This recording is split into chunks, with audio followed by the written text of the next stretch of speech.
जैसा आप जानते हैं कि प्रधानमंत्री जी ने कल राष्ट्र को संबोधन किया, बहुत निराश किया।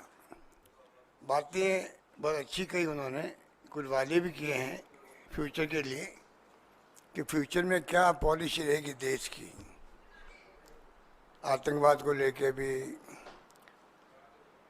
एटॉमिक एनर्जी को या एटॉमिक बम को लेके भी, सब बातें उन्होंने कही, अच्छी बात है। पर जो पूरा देश इंतज़ार कर रहा था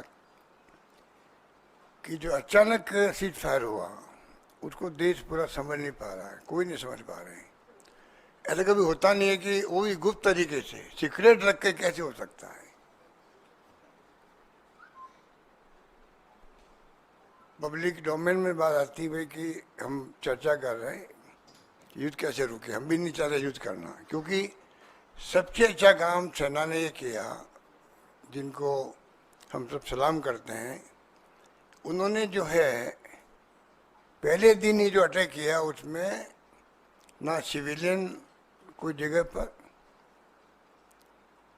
और ना कोई पाकिस्तान के सैनिक अड्डों पे भी नहीं किया, जबकि दुश्मन देश है वो अटैक कर सकते थे। सिर्फ और सिर्फ 9 जगह चुन करके उन्होंने अटैक किया जो आतंकवाद के अड्डे थे।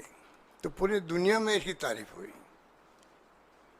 और जो कुछ सेना कर रही थी सब अप्रिशिएट कर रहे थे। पहलगाम में जो घटना हुई, तो जो लोग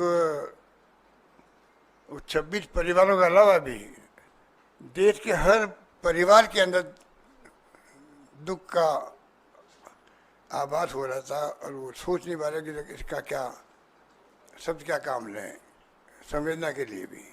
ऐसे माहौल में देश चल रहा था, अटैक किया गया, बताया गया 100 लोग आतंकवादी मारे गए, सब कुछ ठीक चल रहा था, सब कुछ ठीक चल रहा था। और हमारा तो इतिहास रहा है, आज़ादी के बाद से ही हिंदुस्तान की फौजों ने कमाल ही किया है।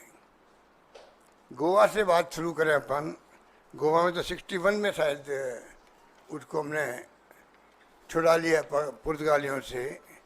उस वक्त भी युद्ध हुआ था। बचपन मुझे याद है, जब मैं खुद स्कूल में पढ़ता था तब की बात है। 74 में सिक्किम को छुड़ा लिया। अमेरिका का दबाव हिंदुस्तान पे हर वक्त रहा है, चाहे गोवा हो चाहे वो सिक्किम हो। उसके बाद बांग्लादेश का तो 71 का आपको मालूम ही है। बांग्लादेश की घटना को भी हमने उसको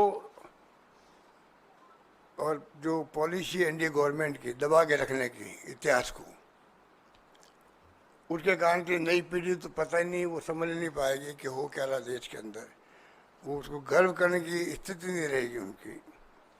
किस प्रकार 2 टुकड़े कर दिए पाकिस्तान के, 93,000 सैनिकों को, कर्नल जनरल सबको सरेंडर करवा दिया। वो वक्त भी देखा हम लोगों ने। मैं खुद बचपन में गया था 71 के बाद के वक्त में, शरणार्थी शिविर लगे हुए थे वहाँ पर। 1 करोड़ लोग आ गए थे इंडिया के अंदर। तो हम एनजीओ के माध्यम से गए वहाँ सेवा करने के लिए। तो मुझे याद है कि वो दृश्य क्या था वहाँ पर और किस प्रकार वो बाद में इतनी बड़ी जीत के बाद में उस पर भी अमेरिका का सातवां बेड़ा आ गया था। निक्सन साहब ने भेज दिया, दबाव दिया इंदिरा गांधी पर, झुकी नहीं इंदिरा गांधी, परवाह नहीं करी सातवें बेड़े की।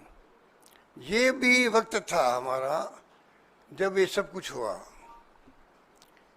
शिमला समझौता भी हो गया कि हम 2 राष्ट्र के बीच में बात करेंगे, तीसरा राष्ट्र पिक्चर में नहीं आएगा। अभी जो ट्रम्प साहब पिक्चर में आ रहे हैं, वो पता नहीं इनकी कंसर्न से आ रहे हैं सरकार की या वो अपने हिसाब से आ रहे हैं। वो भी देश के सामने स्पष्ट करना चाहिए प्राइम मिनिस्टर को, एमईए को, कि भाई वो ट्रम्प साहब जो सब कुछ कह रहे हैं आज के टाइम में, उसके पीछे क्या राज है, क्या दबाव है, हम क्यों सुन रहे हैं, स्पष्टीकरण क्यों नहीं दे रहे हम लोग। इसलिए मैं आपको कह रहा था कि सेना के बलबूते पर जो आज तक इतिहास में ये घटनाएं बड़ी बड़ी हुई। अरुणाचल प्रदेश था, चाइना का परवाह नहीं करी, उसको भी हमने स्टेट का दर्जा दे दिया। 65 का वार था, हमने देखा हमारे खुद के शहर में 500 बम गिर गए थे। तो बचपन से देखता रहे 65 के बाद सेना ने जम के लड़ा। लाल बहादुर शास्त्री जी थे उस वक्त में। फिर आपको मालूम है कि किस प्रकार उस पर कुछ लोगों ने विरोध किया उनका। इन्हीं लोगों ने जो आज सत्ता में बैठे हुए हैं।